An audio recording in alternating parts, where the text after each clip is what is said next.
श्री राजपूत खड़ी सेना का राष्ट्रीय अध्यक्ष आपका भाई। आज पहुंचा हूं मैं राजपूताना की धरती जयपुर पर, क्योंकि जयपुर में घूम नहीं पाया। राजस्थान में मैं प्रथम चरण की जो 12 सीटें थी उन पे ज्यादातर पे नहीं जा पाया, क्योंकि मैं पिछले 8-10 दिनों से गुजरात और यूपी के दौरे पे था।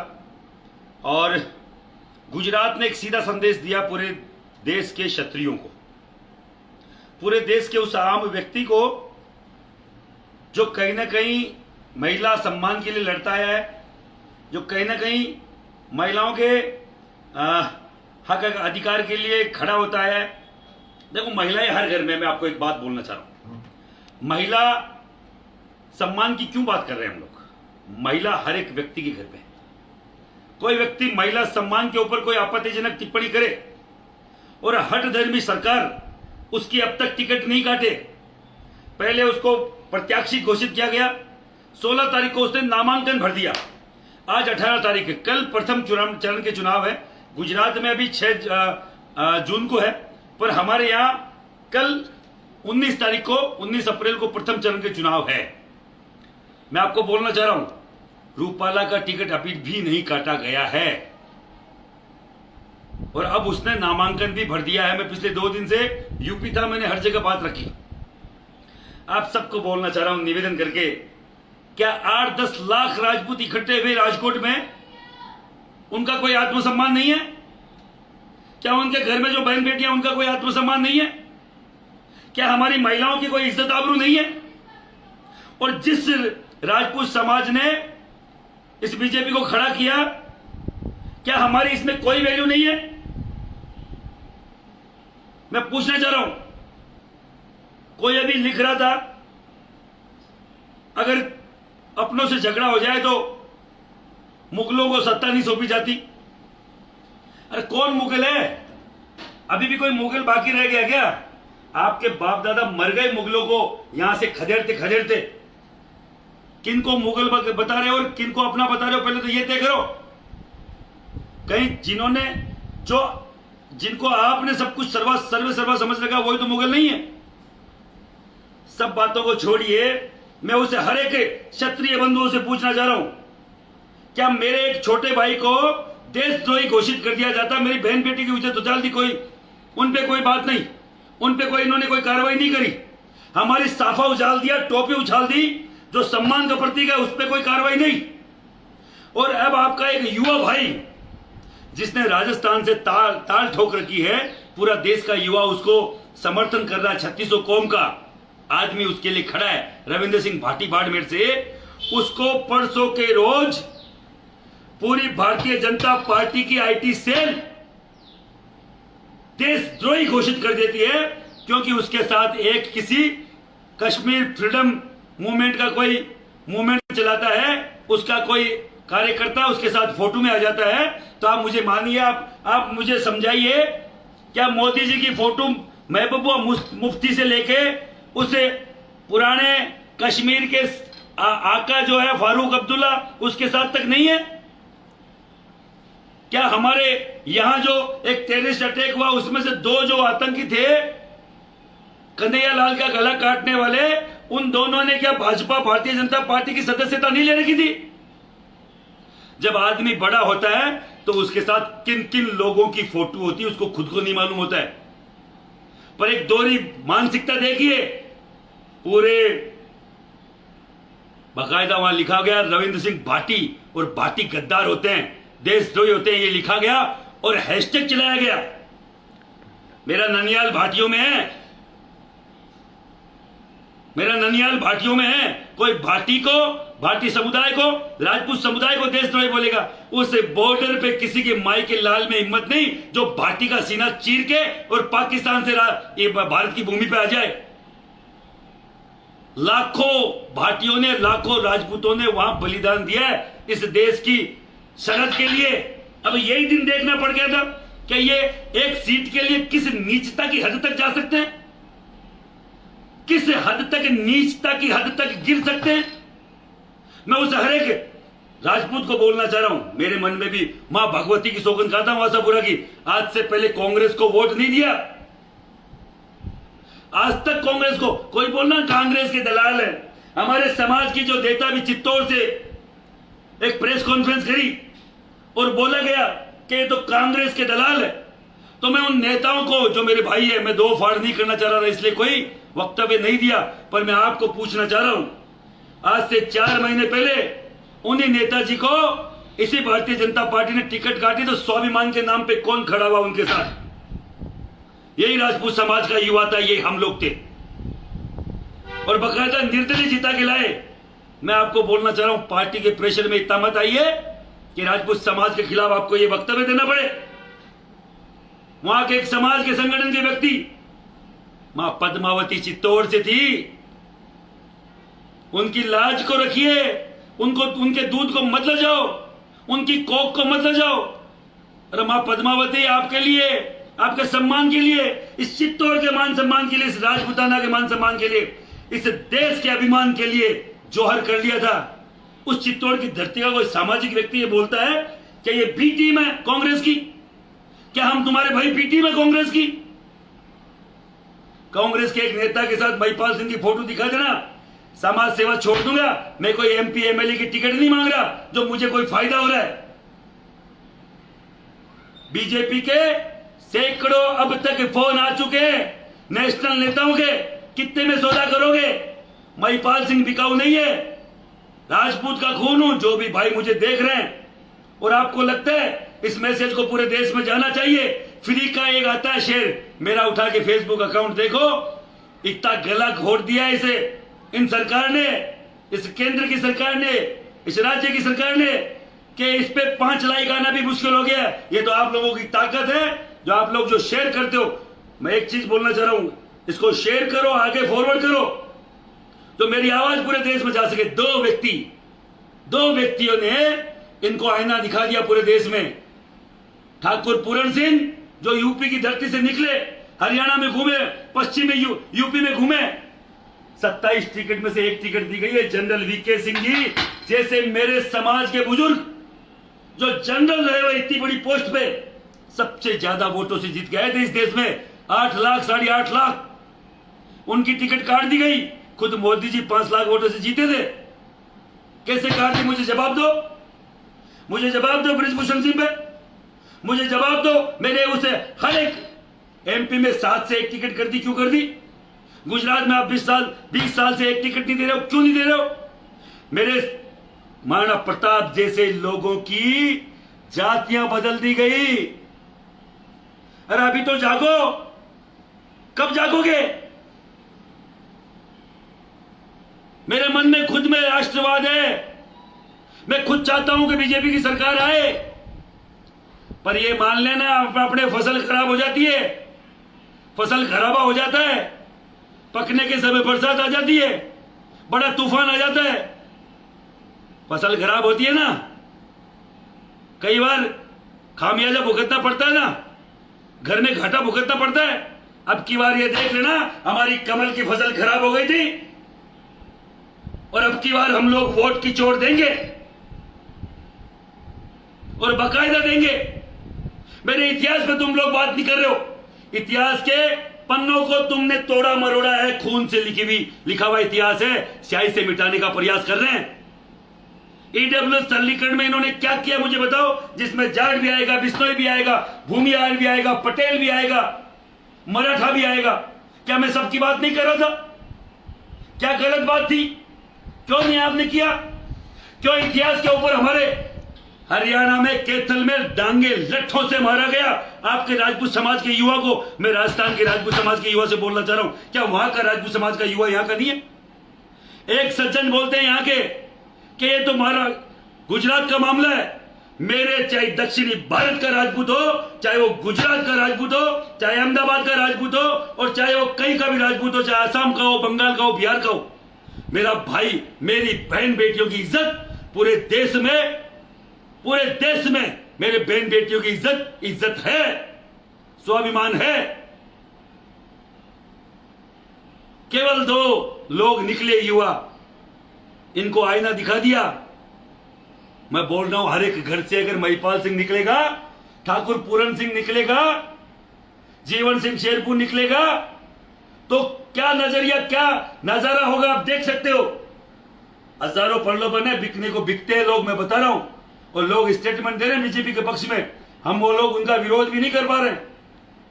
आप मेरा एक बार मां भगवती आशापुरा, मां जमवाय, मां करणी, मां नागनेचा मां, आप लोग शपथ लेके एक बार, मैं बोल रहा हूं महिपाल सिंह, प्रथम चरण में हम लोग कमल का फूल, हमारी भूल करेंगे। हमारी 12 सीटों पे, 12 की 12 सीटों पे बीजेपी के खिलाफ वोटिंग करेंगे। कसम खाओ आप, अगर आप मेरा समर्थन करते हो। मैं राजस्थान में 3-4 सीटों पे गया हूं, चित्तौड़ पे, बूंदी पर, सिरोही में, अजमेर में, ज्यादा जा नहीं पाया हूं। मुझे आज केवल 15 दिन हुए, 15 दिन से जब से मैंने सुना है कि इन्होंने बहन बेटी के मान सम्मान पे कीचड़ उछाला है, तब से बैठा नहीं हूं। 2 बार डिटेन हुआ हूं, पूरे गुजरात राज्य की पुलिस मेरे पीछे पड़ी थी, फिर भी 8-10 लाख लोग आए, सबने शपथ लिए। तो क्या राजस्थान का राजपूत कमजोर थोड़ी है? क्या आपके रविंद्र सिंह भाटी पे देशद्रोह का ये इल्जाम लगाते हैं और आप लोग चुप रहेंगे? क्या राजपूत देशद्रोही है? जवाब दो। बोल रहे हैं गौरी को नहीं देंगे, पृथ्वीराज चौहान से दुश्मनी होगी तो गौरी के साथ खड़े नहीं होंगे। अरे पृथ्वीराज चौहान तो दुश्मनी करने जैसा है ही नहीं भाई। अगर ये पृथ्वीराज चौहान महाराणा प्रताप की मानसिकता के होते, इनके चरण धो के नहीं पिएंगे 10 साल। 10 साल हो गए इनके चरण धो के पीते हुए। राजपूत को काटने के अलावा 10 सालों में क्या किया मुझे बताओ। जनरल वीके सिंह की क्या गलती थी मुझे बताओ, बताओ मुझे। राजेंद्र राठौड़ की क्या गलती थी? क्या एक बार हारने से साफ कर दोगे आप? अब देखिए, केंद्र के नेताओं को एक को भी कोई किसी को, राजनाथ सिंह को कहां पे ले जाए भेज दिया गया है। हाशिए पे आ गए, जिनकी फोटो मोदी के अमित शाह जी के साथ लगती थी। मैं आज भी छाती ठोक के बोल रहा हूं, मोदी तेरे से बेर नहीं, पर तुम्हारी मानसिकता की खेर नहीं, राजपूत विरोधी मानसिकता वालों की खेर नहीं। मोदी से मुझे कोई दिक्कत नहीं है, अमित शाह से मुझे कोई दिक्कत नहीं है, पर जो राजपूती मानसिकता के लोग बीजेपी में बैठे हैं, मुझे उससे दिक्कत है। और जो भी मुझे सुन रहे हैं, जो मेरा भाई है राजपूत है, इसको शेयर जरूर करेगा, इसको शेयर करेगा, हर एक ग्रुप में पहुंचाएगा, डाउनलोड करके अपनी फेसबुक आईडी पे लगाएगा। पूरे देश में ये मैसेज जाना चाहिए। इस प्रथम चरण में, अभी चौथे 5वें चरण की नहीं बोल रहा हूं, अभी पहले प्रथम चरण में कमल का फूल, हमारी भूल, हम खिलाफ में वोट करेंगे। अगर इनके नैन चक्षु, दिमाग के चक्षु खुल जाएं, तो हमें इतिहास में बता देना क्या आपकी सरकार आते ही क्या करेगी। हमें बता देना कि साहब रूपाला का टिकट काट दिया है। हमें बता देना ईडब्ल्यू स्वास्थ्य में क्या किया है। 4 चरण और बाकी है, और नहीं मानोगे तो चारों चरणों में भी पूरे राजस्थान में, पूरे देश में घूमेंगे और वहां मेन सीटों पे जाएंगे जो अरे मोदी के नाम के अलावा ये प्रधान का एक पंच का ये चुनाव नहीं जीत सकते ऐसे लोग हैं। 90% तो ऐसे नेता है जो मोदी के नाम के अलावा, बीजेपी के टिकट के अलावा एक पंच का चुनाव नहीं जीत सकते। क्या करोगे ऐसे लूले लंगड़ों की फौज का, जिनको मंत्री तो बना दिया, पावर उनके पास कुछ नहीं है। मैं राजस्थान की गवर्नमेंट से भी बोलना चाह रहा हूं और यहां के नेताओं से भी बोलना चाह रहा हूं, जो रूपाला, पुरुषोत्तम रूपाला के पक्ष में जो दे रहे ना, काले झंडे दिखाएंगे, मुंह काला कर देंगे, मुंह काला कर देंगे, काले झंडे दिखाएंगे। तुम विरोध नहीं करो, मत करो, पक्ष की बात करोगे तो बाकायदा जवाब दिया जाएगा। मुझे कोई फर्क नहीं पड़ता वो राजपूत समाज से हो और चाहे किसी अदर कास्ट से हो। जो राजपूत समाज की बहन बेटियों पे टिक्का टिप्पणी करता हो, उनके चरित्र पे दाग लगाता हो, उनके खिलाफ कोई खड़ा होगा, ऐसा विभीषण हमें नहीं चाहिए। ये कहते हैं ना हम राम भक्त, हम वो राम भक्त हैं जिन्होंने 500 साल पगड़ी नहीं पहनी, जूती चप्पल नहीं पहनी। तुम हमें बताओगे कि राम क्या है? हम राम के वंशज हैं। लोग बोल रहे थे मंदिर अयोध्या जाए तो राम से आंख मिला सके वो काम करना। अरे भैया, राम तो मन में है, राम तो दिल में है, राम तो हर के मुंह में है। क्या 500 साल मंदिर नहीं था तो राम नहीं थे? अरे हमारे गांव में 4 भुजा का मंदिर है, राम का मंदिर है, राम परिवार का मंदिर है, और कसम राम की खाते हैं अब की बार प्रथम चरण में बीजेपी हराएंगे, बीजेपी हराएंगे। और बकायदा रिजल्ट आना चाहिए कि प्रथम चरण में हारा था। अगर ये मान जाए तो 4 चरण में कोई और फैसला लेंगे, और अगर ये नहीं माने तो चारों चरणों में यही फैसला होगा, और चारों चरणों में पूरे गांव गांव ढाणी ढाणी में जाएंगे। एक रूपाला का मामला नहीं है। मुझे भी फोन आया कि कल रूपाला हो सकता है टिकट उठा ले, अपना फार्म उठा ले। हमें भीख नहीं चाहिए, राजपूत है, भीख नहीं चाहिए भाई। रूपाला क्यों टिकट उठा ले, फार्म उठा ले? रूपाला एक साथ तो 400 फार्म और भरे हैं राजपूत समाज ने। वो जो ईवीएम मशीन के ऊपर उछल रहे हैं ना ये लोग, 385 जो उम्मीदवार हो जाते हैं उसके बाद ईवीएम मशीन नहीं बैलेट पेपर होता है। 400 फार्म भरवाए वहां पे, 400। पूरे देश को मालूम होना चाहिए 400 फार्म भरे भाइयों। एक फार्म का 35,000 रुपए लगता है। समाज का कितना पैसा लगा होगा केवल ईवीएम मशीन हटाने के लिए। और अगर कहीं पे भी आपको लड़ाई लड़नी हो तो ये 400 फार्म वाला फार्मूला जरूर लगाना, क्योंकि ईवीएम है ना, ईवीएम वो हटेगी तो समझ में आ जाएगा, समझ रहे हैं? और ईवीएम कैसे हटेगी? 385 उम्मीदवारों तक ईवीएम मशीन अलाउ है। इनको मालूम है 385 तो उम्मीदवार होंगे नहीं, इनको नहीं मालूम अब की बार तुम्हारी लड़ाई राजपूत से हुई है जो स्वाभिमान के लिए मर जाएगा। अरे जब हम आम को लाने वाले हैं, जिन हाथों में शक्ति भरी है राज तिलक करने की, और उन्हीं हाथों में ताकत है सर उतार लेने की। चंद्रशेखर जी की लाइन थी, मैंने कल भी कोड करी थी, परसों भी कोड करी, आज और कर रहा हूं।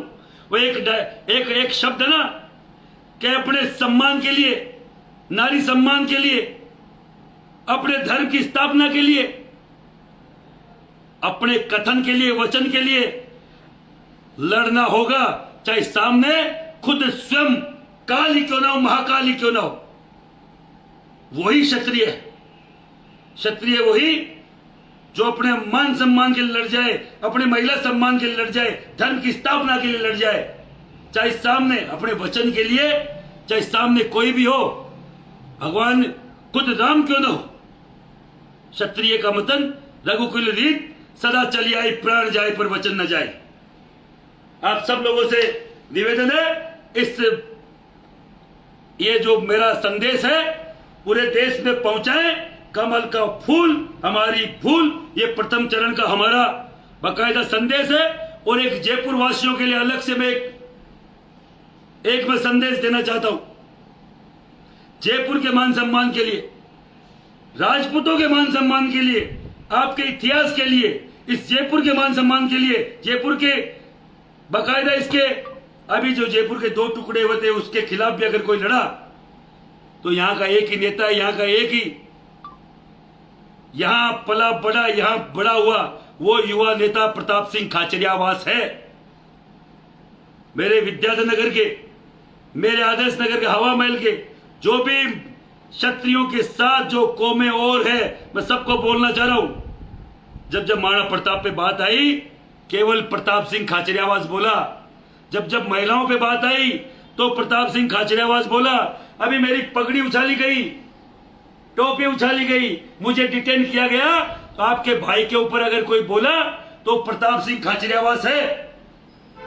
अगर अब भी हम लोग प्रताप सिंह के साथ खड़े नहीं होंगे तो कोई भी स्वाभिमानी व्यक्ति जीवन में खड़ा नहीं होगा आपके विश्वास से। जयपुर शहर से प्रताप सिंह खाचरियावास तन मन धन से आप लोग लगे, और परसों प्रताप सिंह खाचरियावास के आगे, चाहे वो बसपा से खड़े हो, चाहे वो कांग्रेस से खड़े हो, चाहे वो सपा से खड़े हो, मुझे कोई फर्क नहीं पड़ता, चाहे वो निर्दलीय होंगे, मेरा नेता प्रताप सिंह खाचरियावास है, यहाँ का लोकप्रिय सांसद का उम्मीदवार। और आप सब लोगों का भी वही होना चाहिए। ज्यादा नहीं बोलूंगा, पूरे देश में ये मैसेज दो कि हमारे युवा को अगर देशद्रोही घोषित करोगे तो हम खिलाफ खड़े होंगे। हमारी बहन बेटियों पे कीचड़ उछालोगे तो हम खिलाफ खड़े होंगे। हमारी टोपी, हमारी पगड़ी जो सम्मान का प्रतीक है, गर्दन कटा लेते थे। तुम वोट भी नहीं दे पा रहे हो। सबको बोलना चाह रहा हूं, खड़े हो जाओ और बाकायदा इनको मुंह तोड़ जवाब दो। अब की बार हमारी कमल की फसल कीड़े ज्यादा लगने से खराब हो गई है, तो अब की बार हम लोग ये फसल नहीं काटेंगे।